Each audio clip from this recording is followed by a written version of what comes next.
1 akan mewawancarai Pak Ustadz dengan materi jujur dan menepati janji. Sebelumnya kami akan memperkenalkan anggota-anggota dari kelompok 1. Saya Reza. Agas, tenang. Saya Komaria. Saya Kaila. Saya Sofia. Oke teman-teman semuanya, nanti dilanjutin bersama Pak Ustadz ya. نتوسل بالحبابة والبتول المستطابة والنبي ثم الصحابة فعسى دعوة مجابة نتوسل بالحبابة والبتول. Oke teman-teman, sekarang kita udah berada di madrasah. Sekarang kita tinggal nunggu Bapak Ustadznya aja. Alhamdulillah teman-teman semuanya, kita sudah bersama Bapak Ustadz. Silakan Pak, boleh dimulai.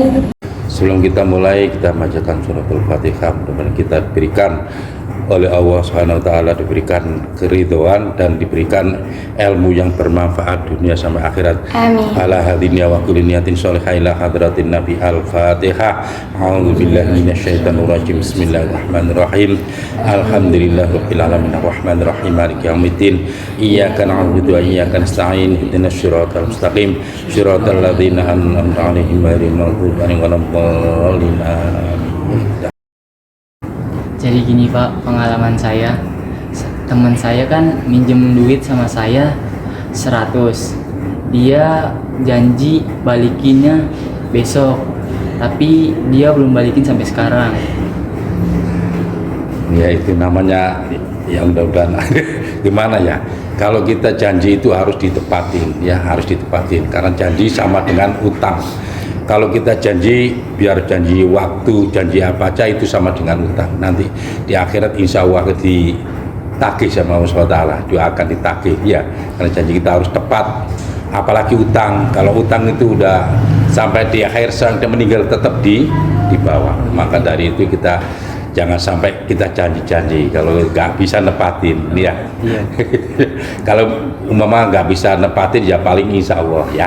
Bila insya Allah benar kita ya gitu. Oh, apa yang dimaksud dengan menepati janji Pak Ustadz? Yang dimaksud dengan menempati janji itu ya kita harus konsekuen. Jadi kita kalau udah punya janji kita harus tepatin. Kalau nggak ditepatin gimana? Karena kita janji itu orangnya yang nunggu-nunggu, biasanya gitu ya kan. Kan nunggu-nunggu kita besok kan orang nunggu-nunggu, barangkali orang ini ada kebutuhan lain untuk mengharapkan yang janjinya itu ya.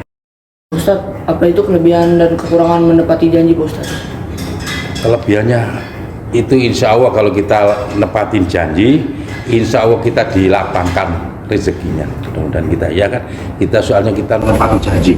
Nah, janji ini tuh ya barangkali nunggu, apalagi utang uang apa kan, udah orang ditunggu-tunggu untuk bayar yang lainnya ini ya, itu insya Allah itu dapat pahala yang lebih besar kita tempatin janji. Dan kita juga sama orang kita enak. Kalau orang punya utang janjinya gak tepat itu sama kayak kita gimana ya,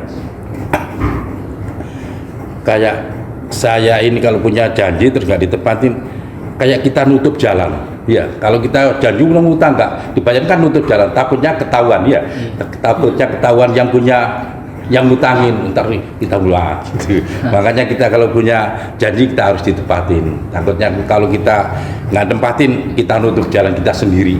Kita mau jalan ke sana, rumahnya mau ke sana, nggak berani lewat sana, soalnya janji kita nggak ditepatin. Jadi kita boleh nggak muter, takutnya ketahuan kalau ada orangnya situ nanti ditagih gitu iya. Maka jadi kita harus nepatin janjinya aja, biar apapun, biar janji omongan maupun utang, apalagi utang ya harus ditepatin. Jadi itu mau utang belum nyaur kan, udah janji kemarin belum ditempatin, ada orang yang nggak berani lewat situ muter, Jadi nggak dipercaya juga iya. Jadi kita juga nutup jalan kita sendiri dan kita nggak dipercaya sama orang ya. Emang janji itu harus ditepatin. Jadi kita omongan kita, mulut kita ini ditepatin gitu. Yang orang sampai meninggal yang diikuti omongannya, yang ditinggal omongannya ya. Kalau orang sering terjadi, orang yang sering bohong udah nggak dipercaya. Jadi teman-teman, saya dapat menyimpulkan bahwa menepati janji harus ditepati. Janji kita dapat pahala dari Allah Subhanahu wa Ta'ala, iya. dan kita dapat dipercayai oleh orang. Dan iya, dipercaya orang, dan kita nggak menutup jalan kita sendiri. Iya, kalau kita janji nggak ditepatin akan nutup jalan kita sendiri. Oke, Pak Ustadz, jadi saya mau nyeritain pengalaman saya di sekolah. Jadi pas sekolah itu kan saya ada istirahat tuh. Ya. Terus saya jalan sama teman saya berdua ke kantin buat beli gorengan.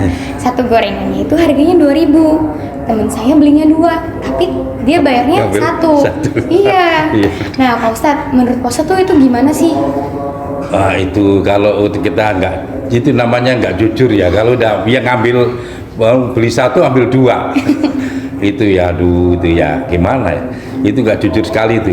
Itu juga yang barang yang dimakan juga itu nggak halal kan? Iya, dapat kayaknya dapat istilahnya kalau mencuri istilahnya gitu kan ya, beli satu ambil 2. Maka dari itu kita harus jujur. Kita kalau nggak jujur besok, apalagi anak-anak ini besok kalau kerja yang penting jujur ya. Jujur, bener saya bukan apa-apa. Mungkin di perusahaan itu mungkin diserahin apa, jadi kasir, kan uang, ya kan? Gitu. Ya, dan karena kasir kan megang duit diserahkan sepenuhnya. Nah, makanya kalau kita nggak jujur, waduh ya, kepercayaan bosnya ya. Saya juga gitu, saya juga pernah ya, saya kerja di mana aja saya pernah, hampir ASEAN ini hampir semuanya. Tapi saya nggak punya modal. Yang penting kita jujur, kerja keras. Jadi percaya kita naik pesawat ke sana kemari kita nggak pernah dibayarin. Soalnya kita kerja jujur, kita jujur. Ya, saya pernah di Madura sama orang Jepang. Orang Jepang bawa tas satu koper ini, isinya dolar ada, dolar Amerika, dolar Singapura, dolar rupiah, satu tas satu koper ini di hotel sama saya. Kamu kalau butuh apa-apa itu ambil duit itu, duit di koper itu, duit itu terserah ngambil yang mana. Tapi saya nggak berani, takut. Terus saya dikasih, terus habis itu dia pergi pulang, saya dikasih duit berapa juta tuh sama bosnya tuh, namanya siapa ya, Somi sama Tagawa kalau nggak salah, Tagawa si. Berarti nama orang Jepang ribet-ribet ya Pak De? Ya, saya selalu dulu pernah di Jambi kerja sama orang Jepang 2 tahun mungkin sama orang Jepang. Dan percaya, kita udah tahu kan, jadi percaya. Sana kasih duit berapa juta, kasih tahu ini kamu tidur di hotel, makan di restoran, terserah ini duitnya. Kamu habis nggak apa-apa. Tapi saya nggak berani. Ya saya nggak berani. Selesai saya makan di kaki 5, tidurnya ya saya pulang kan, saya dekat sana kan, saya di Lamongan Madura, jadi bolak-balik pulang. Duitnya saya kembaliin, saya dimarahin. Iya. Karena iya, Bapak nggak mau pakai saya, pakai ya sekedarnya aja untuk makan sama itu aja. Itu yang jujur siapa, di mana-mana saya sampai sekarang tuh masih nelpon dia. Makanya kejujuran itu penting sekali ya. Apalagi kalau anak-anak nanti kalau udah gede, kalau kerja jujur, bener saya nggak apa-apa, jujur, kerja keras sudah, insya Allah kita. Jujur itu artinya sama dengan sukses. Sukses iya, kalau nggak jujur, waduh udah bener saya benar jujur. Nah, ya emang kita juga ijazah mungkin juga ya mungkin sama saya dulu nggak sampai SMA, mungkin SMA kelas 3 udah kelas 2 kan udah. Orang tua meninggal lah kecil-kecil, jadi makanya kita terus merantau. Iya. Pak, kalau boleh tahu apa sih kelebihan jujur sama kekurangannya? Kalau kelebihannya jujur itu orang percaya kemana aja, insya Allah kita dipercaya orang, kita kemana aja ada ditolong orang. Iya, kalau kemana aja, itu orang jujur. Insya Allah kita mungkin minta tolong apa kan orang percaya kan, jadi diserahin sepenuhnya. Iya. Kalau kita nggak jujur, orang mau ngasih juga mikir-mikir, wah takutnya ya kan dikurangin ya kan, jadi dikurangin itu takutnya ini nanti dikurangin. Jadi ragunya tuh banyak gitu kalau misalnya nggak jujur. Nggak jujur itu waduh ya. Makanya biar besok kalau udah anak-anak ini udah kerja jujur, kerja keras jujur, insya Allah kita insya Allah kita bos itu akan senang dan nggak macam-macam, nggak usah macam-macam. Ya seponakan saya juga gitu, sampai di kasir itu beberapa puluh tahun, ada 30 tahun minta gantinya susah nyari orang jujur. Yang sekarang susah bener nyari orang jujur susah. Kalau orang pinter banyak. Benar. Iya, Orang pinter banyak, orang jujur orang sedikit. jujur, orang yang jujur dan ngerti itu susah. Iya, orang ngerti dan jujur itu susah kalau orang mengerti. Iya, kalau orang pinter banyak orang pinter. Kadang orang pinter kadang nggak ngerti.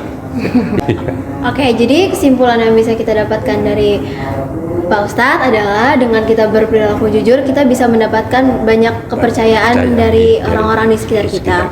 Terus dengan kita jujur juga kita ngebuat hidup kita tuh lebih nyaman, iya. lebih damai, lebih Iya, tentram. iya. Kita nggak diuber-uberan di sana. Iya, betul. Iya, iya, gitu. Oke teman-teman, alhamdulillah teman-teman yang cowok boleh bergabung juga. الهجرة رحلة هادينا حمل الإسلام. Alhamdulillah akhirnya kita udah berada di akhir acara kita mewawancarai Pak Ustadz. Terima kasih Bapak atas waktunya. Semoga kita semua diberi kesehatan. Amin, amin, amin. Diberi Ya Allah. rezeki yang lancar. Amin, amin, amin. Lancarkan semua masalahnya. Amin. Teman-teman semuanya, terima kasih, mungkin sampai di sini saja. Pak, boleh ditutup? Ya, kita tutup dengan doa. Mari kita tutup dengan doa. Mudah-mudahan anak-anak kita ini menjadi anak yang sukses, ya, yang diridhoi oleh Allah. Bismillahirrahmanirrahim. Alhamdulillahirabbil alamin. Allahumma shalli ala sayyidina Muhammad wa ala sayyidina Muhammad. Alhamdulillahirabbil alamin. Hamdan syakirin hamdan na'imin hamdan wa yukafi mazidah. Ya Rabbana lakal hamdu wa lakal mulku wa lakal syukru kama yanbaghi li azim sultanik. Bismillahirrahmanirrahim. Wa li walidayya warhamhuma kama rabbayana shaghira wa li jami'il muslimin wal mu'minina wa bi rahmatika arhamar rahimin. Rabbana atina fid dunya hasanah wa fil akhirati hasanah wa qina adzabannar. Wa sallallahu ala sayyidina Muhammad walhamdulillahirabbil alamin. Mudah-mudahan jadi anak yang sukses, yang jujur. Iya, itu penting, jujur penting. Yang kedua itu jangan anu sama orang tua. Ya, orang bener, jangan ngelawan sama orang bener. Kalau kita berani sama orang tua, insya Allah ya Allah. Siksanya. Iya, saya kira itu orang saya. أسفا جميلا شر فؤادي وأنسى بها فرحان والغم والحنى أسفا جميلا شر فؤادي وأنسى بها فرحان وحدنا